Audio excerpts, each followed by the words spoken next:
Shri Swami Samarth. Lower parade आणि करी road स्टेशनपासून 10 ते 15 मिनिटांच्या अंतरावर असलेला नाथस्वामी बेकरी मठ. एका बेकरीत सुरू झालेला आध्यात्मिक प्रवास अजूनही सुरू आहे.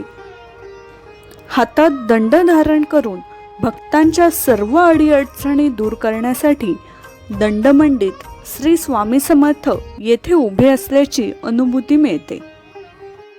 या मठात स्वामींच्या पादुकांसोबतच श्री गुरुदेव दत्त महाराज, शंकर महाराज, बाळूमामा यांचेही दर्शन होते. नाथस्वामी बेकरी मठ ही संकल्पना कशी आली यासाठीचा संपूर्ण व्हिडिओ आपल्या चॅनलवर आहे.